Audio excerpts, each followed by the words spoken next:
for the final countdown. The show starts in 10, 9, 8, 7, 6, 5, 4, 3, 2, 1, go!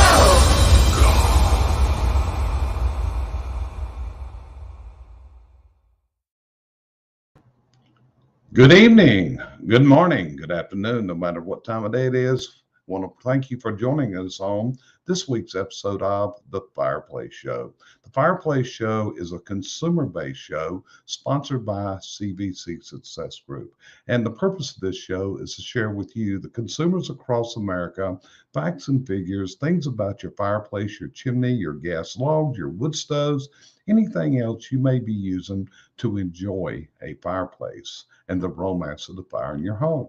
Well, you know, we're going to get started in just a minute with tonight's episode. Over the last couple episodes, what we've been going through is the history of fireplaces. We've talked a lot about the development, different things. And tonight we're going to talk about that search for a great wood-burning fireplace that produces more heat into American homes. So stick around with us. We'll be right back and we'll give you a really good history lesson, and we'll bring you up to the year 2022 and what fireplaces are like in today's world.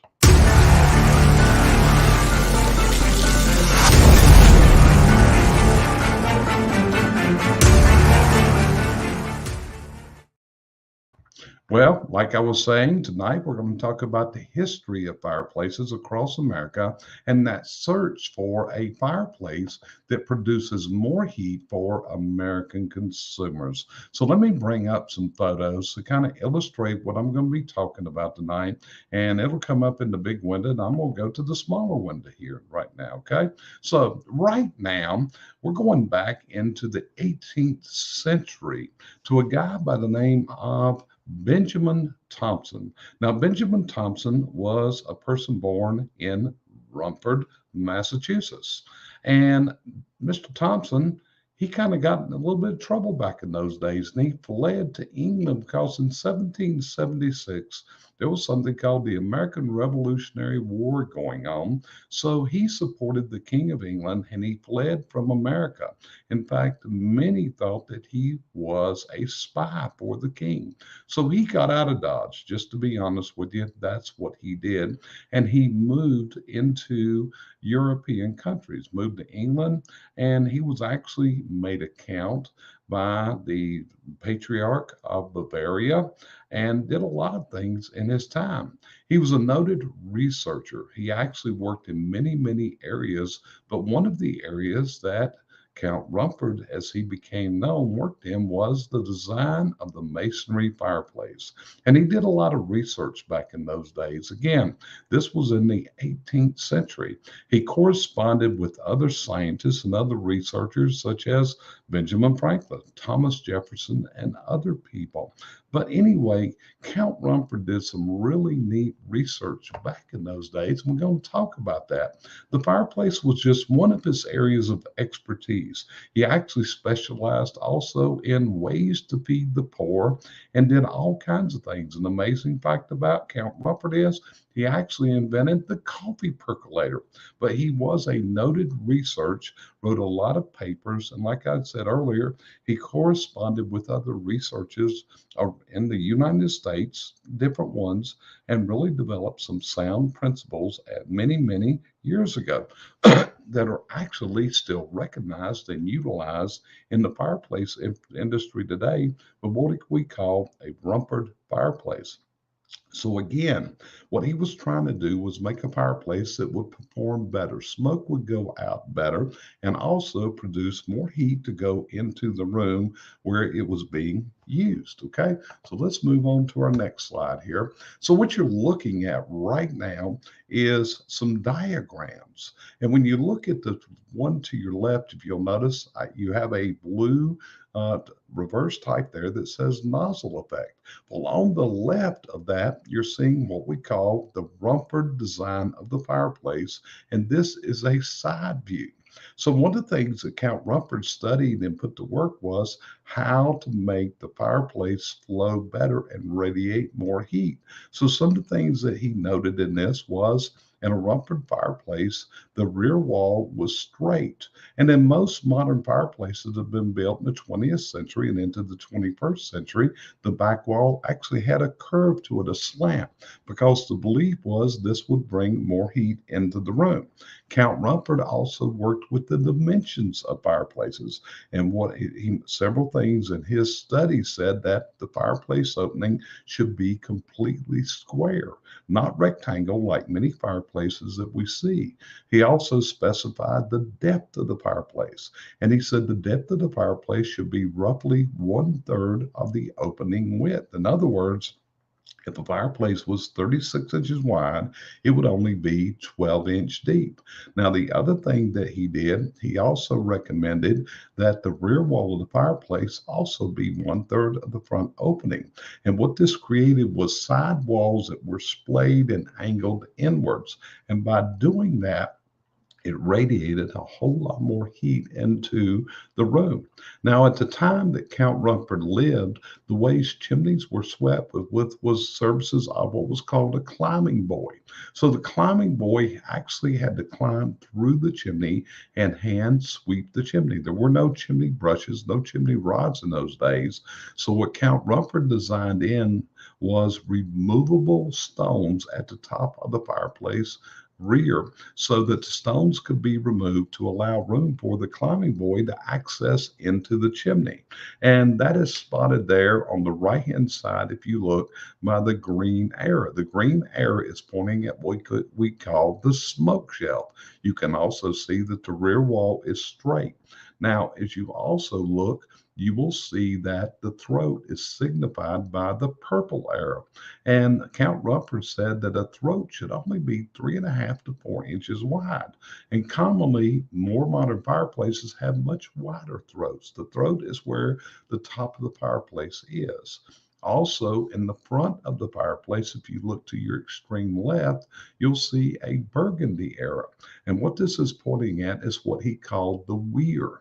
And the weir is what we call today the lintel that holds up the front of the fireplace. And in the fireplaces we have built today, they have a flat lintel bar. Well, what Count Rumford was working on was laminar airflow to have the air come into the fireplace and go up and perform better. By having his side walls splayed as he did, which was the side angle and the straight rear wall, then his theory was that more heat would be radiated into the room, which is very true because a conventional fireplace does not produce the heat that a Rumford fireplace does. And you'll also see that there's arrows drawn in the modern fireplace when you look at the drawing, and this is signifying where the smoke rolls in the fireplace.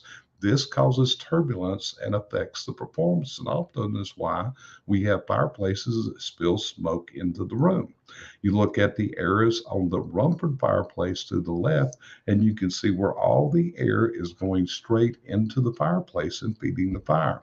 And all this created a fireplace that was much more efficient and also radiated more heat into the room.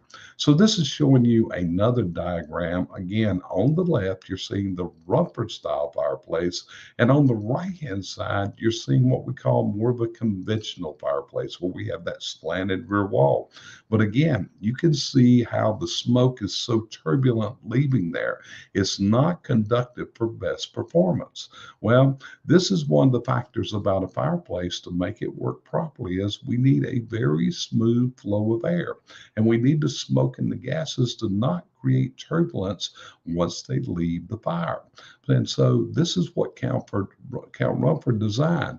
He designed a very slick fireplace that everything would go up and we would have less smoke into the house and more heat radiated into the room. So again, this was an attempt to build a fireplace that was better and kind of started that search for a more efficient, more heat productive fireplace that we are still working on into the 21st century where we're at today.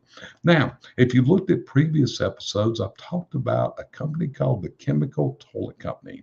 And in 1926, the Chemical Toilet Company came out with a new steel type fireplace that was made to be embedded into the masonry. And that's showing it to you on the left. And on the right is another manufacturer, a Superior Heat Form. So what these units had, they had convective air chambers built into the fireplace where the air would be pulled into the convective chambers and circulated back into the room. On the heat forms by Superior on the right hand side, you can see that there are tubes right above the fireplace opening, and this is where the air is pulled in at the bottom, where you see the cool air inlets goes through that heating in the convective chambers and then is expelled into the room. Now, here's an interesting thing for you right now. If you can look at this, this is an old salesman's model of the Heatolator fireplace. And in the 1920s, when these units came out, they had their sales reps were visiting building supply houses around the country.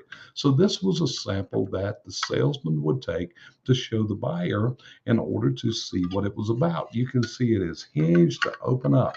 So what you're looking at here, you can see where there's a slot right here where my finger is pointing, and that's where the air goes into the firebox itself. And you can see inside of there as we open this up, well, the air would come up through here, circulate, and then it comes out these vents at the top. And this is the air that is then expelled into the room.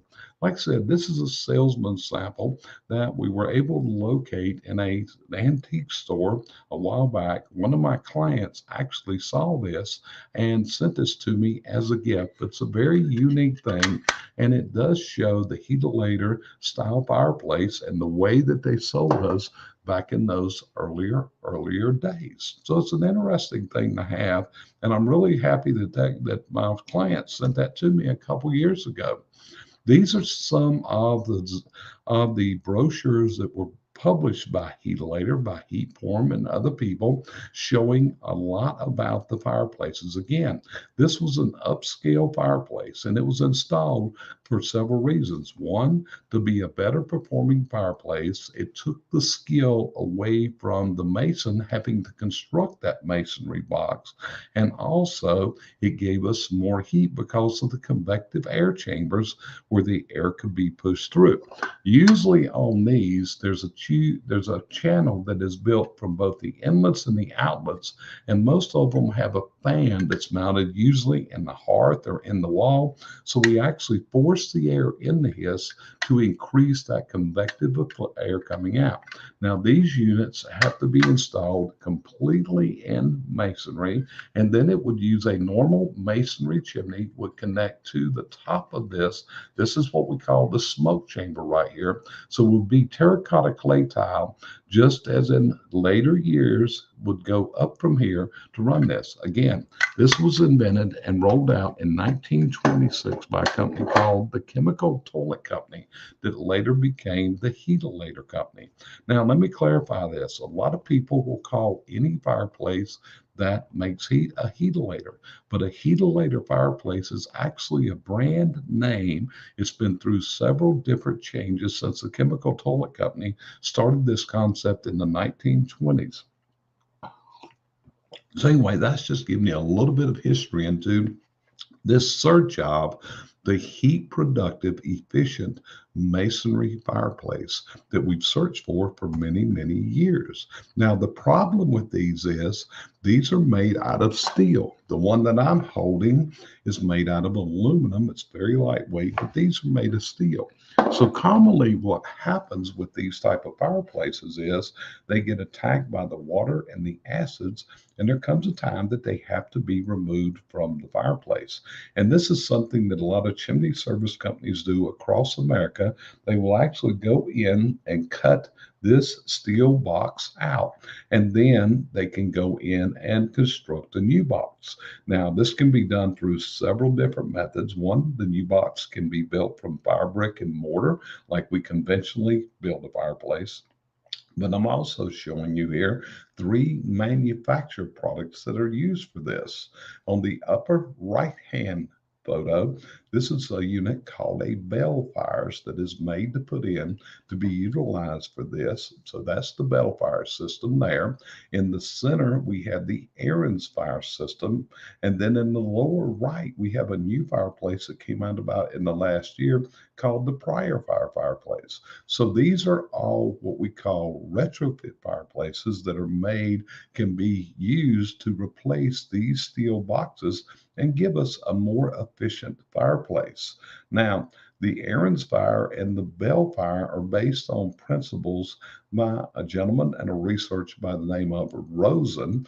The lower right hand is the Prior fire, and the Prior fire is named after a friend of mine who done the research in this. His name is Chris Pryor.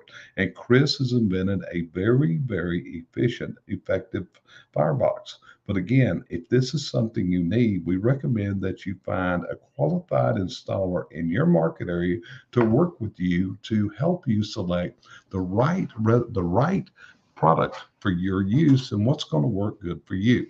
As always, we recommend you check their certifications. You also check their reviews on the internet, see what their testimonials are, that kind of stuff, in order to select the right contractor for your services. Okay. So, as we talked about this, we kept going. And then what's developed over the last 20 to 30 years is a high performance fireplace. You see, the American consumer wanted something could be built into a wall that didn't have to have masonry around it, that you didn't have to pour a footing for, and other things. So, what came from this is what we call the high performance hybrid fireplace that is commonly sold today. This is a fireplace that burns wood, and it's for a consumer that wants basically a wood stove to go into their wall. These units are extremely efficient. They are going to be approved by EPA, which is the Environmental Protection Association Administration, and it's going to have very low smoke into the atmosphere. It's also going to produce a significant amount of heat into the room. These type units came out in the 80s, and they have gradually been further modified, changed to be even more productive, more efficient, produce less smoke. See, that's a great thing about burning wood. A lot of people don't realize this, but do you realize that burning wood is very ecologically sound? When you burn wood and you burn it efficiently, you're producing two things into the atmosphere. One is water vapor, which is good. Number two is carbon dioxide. And carbon dioxide is what the plants live on, that help us, that produce oxygen. So burning wood is not a bad thing. And what the industry is trying to do is provide you as the consumer appliances that are going to operate very, very efficiently in today's world. Now, these units, the newer high performance fireplaces, they are installed with what's called a Class A chimney system. And this is going to be a metal chimney, depending on the manufacturer, what type of chimney it will be, because every manufacturer has its own installation requirements. And this is why whenever you install one of these newer fireplaces, the Bible to install it by is called the installation manual. And there is no set standard in building code in the International Residential Code for these type of appliances. These are listed and tested products, and being listed and tested, what do you have? You have an installation manual that the testing lab has approved. So this manual is going to tell you everything about the fireplace, how to properly install it, those type of things. Some of these fireplaces can go on combustible floors. But again, you've got to be able to consult the manual with that fireplace for the proper installation. You've also got to be able to Go to that manual to find out what type of chimney, right down to the brand name that is listed for use with that fireplace. Then you've also got to look for the clearances. Many times when we look at a fireplace that is built in a factory, it could be called a prefab. It's commonly called a zero clearance, but I want to identify that for a minute. And I went over this in a past episode. The term zero clearance is actually a misnomer. These fireplaces do require clearance to the fireplace on the sides, on the back, around the facing, and other things. So, again, how do you get the answers to that? You consult the installation manual, and each appliance will have its own specific installation manual for you to follow to come up with the right way to do this for your new home that you're going to be working in. So, like I said, what we tried to go through this evening on this week's episode is what we call the high performance fireplace. The fireplace that's going to operate with the least amount of air, cut back on the fuel usage, and be as efficient as possible. These newer fireplaces can heat homes in excess of 2,000 square feet. But again, they do this because they are properly installed. This is not something for a handyman to be installing. It's something you need to be searching for a certified installer to do the work for you so it's done properly.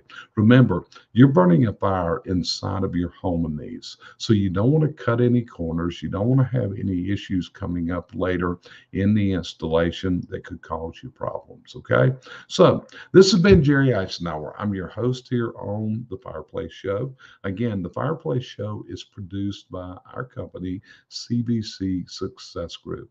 And our purpose in producing this show is to share with you, the consumers of America, the best ways to enjoy the romance of your fireplace, to get the most heat out of it, to make sure you're doing things that are going to be in the best interest of you and your loved ones.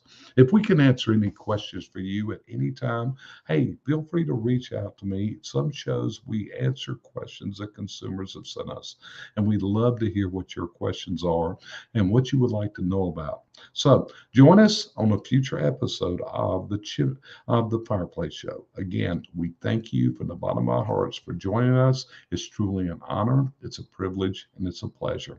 And with that, we'll see you on a future episode of the Fireplace Show.